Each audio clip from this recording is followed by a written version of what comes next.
I have watched this 2-hour train wreck 4 times, so I could share the worst of it with you. You're welcome.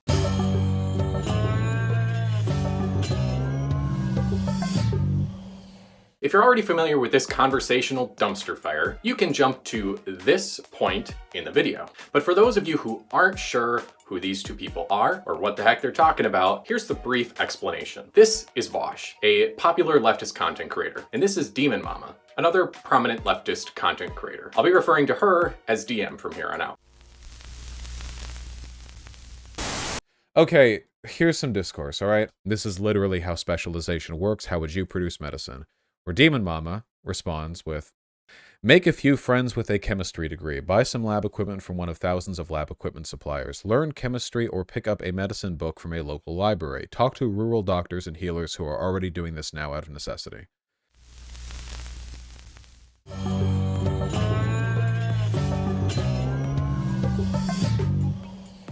Number 1. I'm not a doctor, I'm an anarchist. Remember when the left mocked Joe Rogan for speaking authoritatively about COVID and alternative DIY treatments like ivermectin? He was ruthlessly mocked, and rightly so, because he's not a doctor. He's a podcaster, a comedian, and a meathead. And on his best days, he'll be the first one to say that. So how's DM any different? Does she have an incredible basis to speak authoritatively about medication, the production of medication? No, she doesn't. And that's no different from Joe Rogan. Unfortunately though, a segment of the left wants to act like it is different merely because DM isn't a right-winger and she belongs to a marginalized group, so she gets special treatment. Not here, not with me, and I think not with people that really respect her. And I'm not so much calling out her as an individual as I am criticizing and calling out a really bad set of ideas. But by all appearances, DM is very tough. She can handle the criticism, she can handle the critique, and I think that if she does, and she does so in good faith, I think that she will be better for it. And so will the left. Look, if you're not a medical professional, you have no business speaking on this topic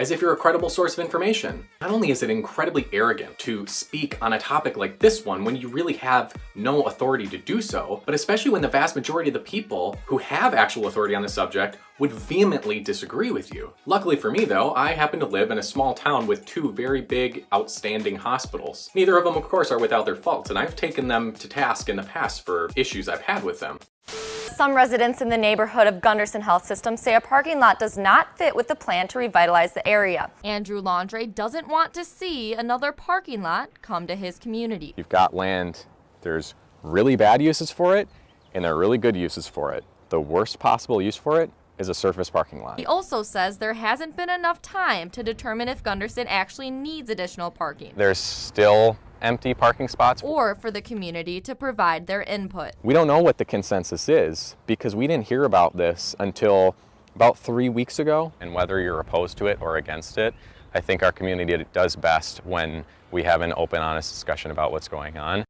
But make no mistake about it, these hospitals are far better than any that you would find in a world run by DM. I also happen to be surrounded by a ton of outstanding rural hospitals and rural clinics as well. Not only am I intimately familiar with rural America, because I happen to live here, I also have access to a lot of real medical professionals, which came in quite handy for this video. But back to anarchism for a second though. It's important to talk about the subject of anarchism here because it's the philosophy that underlies the entire case that DM is making. And I'll be honest, I didn't have a particularly positive opinion of anarchism before this, and it's much worse after watching DM attempt to explain herself to VAUSH. That said, if you happen to be an anarchist, I would really love to hear from you. So please leave a comment. I might not agree with you, but if I'm gonna disagree with somebody, I want it to be based on as complete and accurate of an understanding of that person and their positions as possible. Call me old-fashioned, but that's just how I roll. That's the way to do it. That's old school. I could be wrong too. That's always a possibility. I mean, I doubt that it is here, but theoretically it could just be the case that DM just didn't do a good job of explaining the anarchist perspective. And if that is the case, I want to know. But again, if I'm being honest, anarchism has always come across as deeply unserious and quite dangerous if implemented. Not that it ever will be. And DM only affirmed and reaffirmed over and over all of those concerns. But until those comments of yours start to roll in, this video is all that I have to go off of. Number 2. Oh my God, you're victimizing me by asking me so many questions. When people promote incredibly fringe ideologies like anarchism and crumble or get weirdly defensive when somebody asks them reasonable questions, about their ideas, that is a huge red flag. And this is because in doing so, they reveal that even they know that what they're talking about will never actually happen. So what's the point with a philosophy like anarchism then? As far as I can tell, it's just a form of virtue signaling. In fact, ideologies like anarchism and communism, at least here in America, is the ultimate form of virtue signaling. You get to sound pure, you get to lament the current system, which is definitely flawed, but you do all of this while saving yourself from the hassle of having to explain how things might actually work in your ideal world, because you know deep down it's never going to actually happen. And then finally, despite all that, you get to pat yourself on the back about how smart you are compared to everybody else, because you got it figured out because the problems persist. And if only they had just listened to you, right? One of the defining features of virtue signaling is that it's superficial, and that's it. So when somebody asks to understand what's beneath that superficial position, and they know that the answer is at best half-baked gobbledygook, they're caught off guard and either shut down or become super defensive. And that's exactly what happened here. Number 3. Make a few friends with a chem degree. If I told you that I could turn a simple pile of red blocks into a super awesome red tower by stacking them up like this, but then you pointed out that one of my blocks is actually blue, so it has to be removed, the whole thing would fall apart, of course, because every block rests on the one below it. Now keep that analogy in mind for a moment, because so much of the lunacy of DM's perspective on this comes back to one thing. The people who could do XYZ to solve the problem of a lack of access to medicine don't have the problem, and therefore would have no need for the proposed solution. Therefore, the whole solution falls apart. Who is this person that she's talking about? Is there really anyone for whom this problem exists and for whom these solutions make even a little sense? Who currently has friends with a chem degree but doesn't also have access to modern medicine? Oh, but that's not what DM said, right? Well, I know that, but it makes no difference, because I'll put it to you differently. Who currently has the problem that DM is describing who is also in a living situation where there are people nearby who have chem degrees? Near zero. Already, this is just an insane edge case scenario we're talking about. But let's say that somehow there is an applicable case here. How many people have this problem that she's describing and also have a few friends, more than one, who have chem degrees and who also are willing to engage in clandestine production of drugs? If a doctor or chemist got caught doing this, they'd lose their high-paying job, a job that required numerous years of expensive schooling and mountains of debt to get, and they'd probably also go to jail. Number 4. Buy some lab equipment. Again, I am left wondering, who exactly is this person that has the financial means to buy specialized equipment, but couldn't also get access to the medicine they need so badly that they're willing to go the Walter White route? Assuming that the problem DM is talking about only applies to the most severely impoverished person in the most isolated of living arrangements, they wouldn't have the money to buy the expensive lab equipment or the ability to go get the lab equipment. After all, if they could afford to buy some lab equipment, they aren't experiencing this problem because it requires that you be incredibly poor. Plus, if you think about this for even a few seconds, you'd probably go, if they can't physically go get their newly purchased lab equipment for some reason, this solution doesn't apply to them because they can't get it. But then also, if you can physically go get your lab equipment to make your own meds, you could also go get real meds made by thousands of people with chem degrees, and not just a few. If you can go get lab equipment either by getting it yourself or by having it delivered, guess what? You could also just get the medicine at a far lower cost, lower risk, and much faster. Or how about Amazon or well-regulated mail order pharmaceuticals? They exist and they're a much better solution. Number 5. Learn chemistry or pick up a medicine book at a local library. Oh my god! Oh, where do we begin? Okay, at first I thought that she was joking on this one. I thought she was making a joke about learn to code, but it turns out she wasn't. She was, in fact, unironically saying that a person in such desperate and immediate need of medicine to turn to the DIY medicine route would simultaneously be able to learn chemistry. Again, I have to ask, who has the ability to learn chemistry for whom this problem exists? People who have the time and mental faculties to learn chemistry are not the kind of people for whom this problem exists. So again, this makes no freaking sense. What kind of library carries DIY medicine books? And for that matter, what even is a medicine book? I'm quite sure those don't exist in the way that she's talking about. Maybe she's talking about the Anarchist cookbook, but I'm pretty sure that's not what that's for. But let's just say that these books do exist and libraries do carry them. Who does this apply to? DM paints a picture of a person who is so detached from society that they must turn to this. But again, if you can get get to a library, you could also get to a Walgreens or a CVS. Number 6. Talk to rural doctors and healers who are already doing this now out of necessity. They're not doing this. This might come as a surprise to DM, but rural doctors aren't held to different standards than suburban and urban doctors. I'm from Wisconsin. I know. No practicing doc would ever do what DM is talking about. Even the quackiest of quack docs, like the ones who are pushing ivermectin, would go for this. If you find a doc who is willing to do this, run away and report them. Doctors would be ethically, professionally, and legally barred from doing this sort of thing. They would risk complete destruction of their life and career if they took this sort of risk. Ergo, they wouldn't, which is why they don't. Healers? You mean like the woman who lives a couple hours away from me who actually believes and claims she can heal anything under the sun with beans? Do realize that anyone can call themselves a healer, right? Like I could. You could. Just like anybody can call themselves nutritionists, which is pretty messed up when you're advising people how to cure themselves with something like beans. But this is the world you get when there are no big bad bureaucrats there to shut down this kind of insanity. You really need those stodgy, well-educated professional doctors with all those gosh darn rules and regulations when you can just heal yourself through the magical power of beans? But of course there's more. Keep a scarf snugly wrapped around your neck. I'm not kidding, this shit's real, this is what she believes. Drink your water hot. Not room temperature, not lukewarm, but hot. 3, stay toasty warm.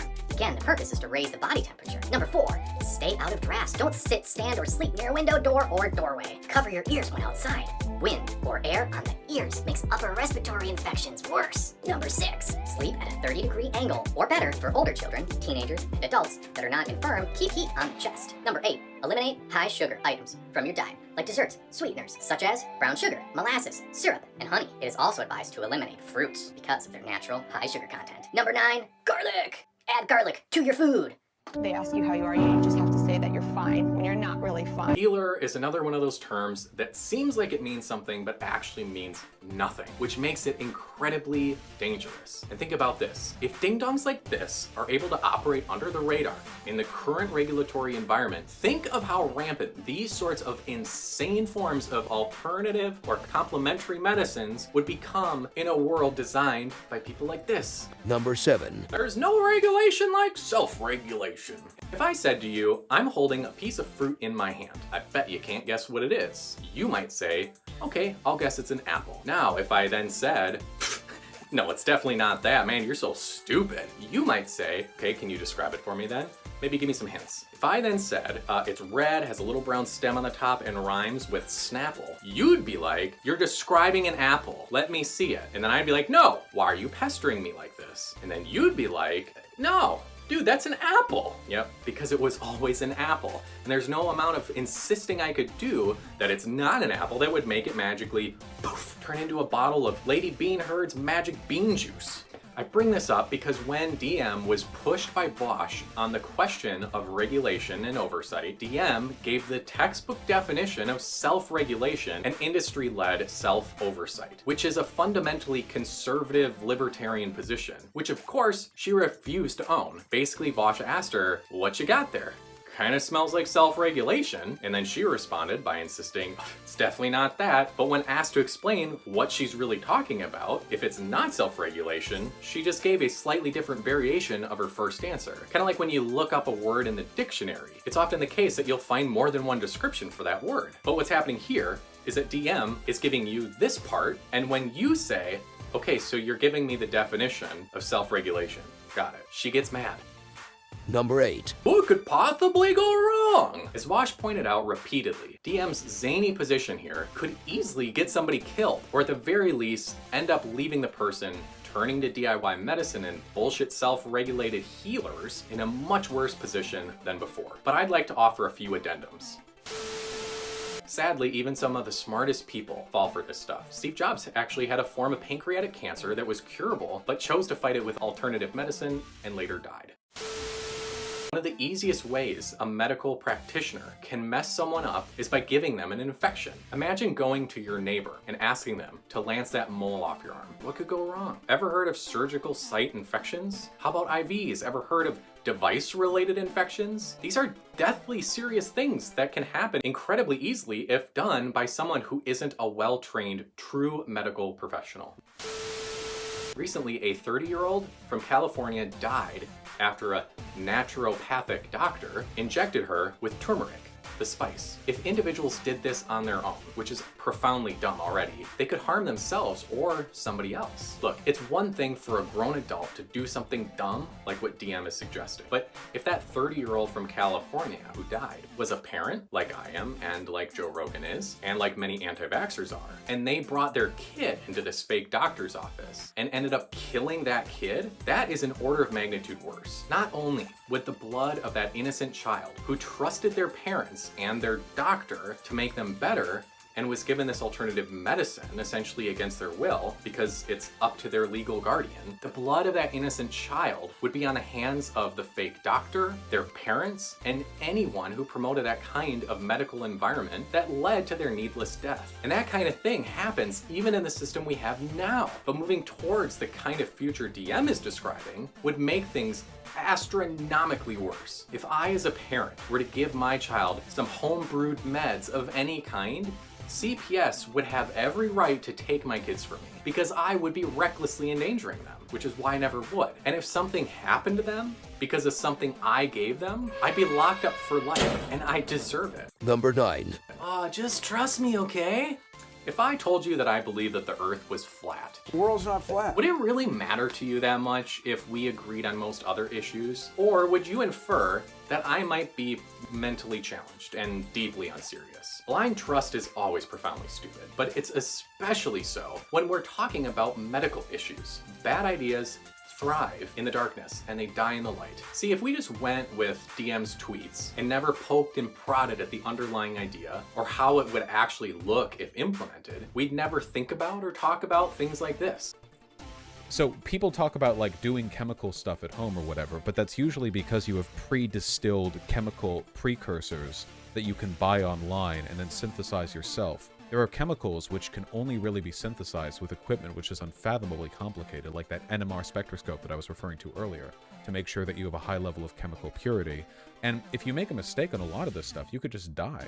As VAUSH said, you will almost always need serious chemicals to do any of this. And if you can get your hands on that, you can get your hands on the pre-made, cheaper, real stuff that doesn't have a high probability of killing you. Safe, informed DIY is based. Informed DIY is based. No, it's not. What does that even mean? Who's defining informed? Basic self-diagnosis is based? What are you talking about? Let me describe to you an interaction that's never gonna happen. You are never gonna go to a doctor, a licensed doctor, who's gonna say, so, you came in today because you have a sore throat. What's the diagnosis? All right, I'll hook you up with the chemo machine right away.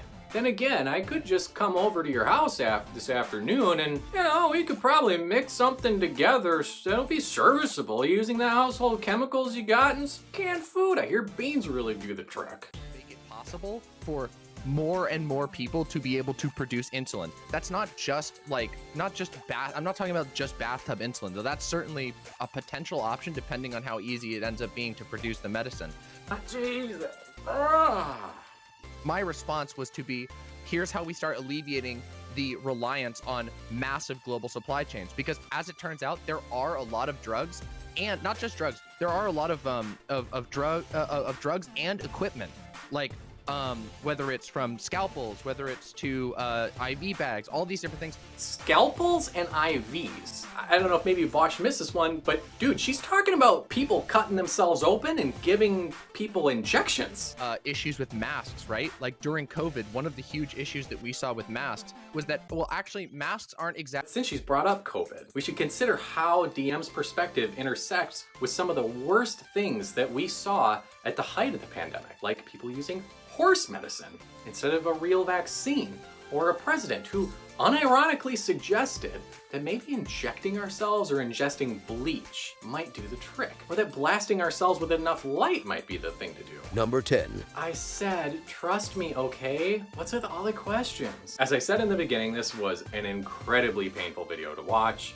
and to watch it 4 times. But I think the most painful part of this was that most of the back and forth between DM and VAUSH had very little to do with the substance of what DM suggests replace the current medical delivery system. But instead it was a conversation dominated by conversations about how the conversation was happening. This, of course, is a favorite tactic deployed by people who say something stupid, and when the world calls them out and gives them the wink wink nudge nudge to just own up to the fact you said something dumb, then walk away and shut up. But their ego won't allow them to. So they quadruple down, say they're willing to explain their position, and then do everything they can to talk around their actual position. And this is precisely what DM did with VAUSH, who could not have been more gentle, charitable, and good faith in pushing DM on this. For example, when she said this, this really feels like what you've done is you're like hyper fixating on my comments with another person and are attempting to basically project forward the worldview, the greater worldview on this topic. No shit. If you don't want people to do that, why the hell are you a political commentator? Maybe this person meant something different, but that's not what I interpreted as. So when I read this thread and I interpreted this, I'm like, this person thinks that there's no way to alleviate medicinal problems without like relying on basically capitalist existing supply chains. Now, I recognize that that is my interpretation of the tweet because it's Twitter. Now she's referring to her interpretation numerous times in order to evade criticisms, even though she continuously tried to use the, oh my god, people's interpretations get out of jail free card before. Okay, I'm done. I can't do this anymore. And I'm kind of afraid too that if I keep going, I'd likely send every one of my viewers to the ER with a brain aneurysm. This video was physically painful to make. So if you liked it, let me know by giving it a thumbs up, sharing it with your friends, and leaving your thoughts. That's all for now. Old Man Londre, out.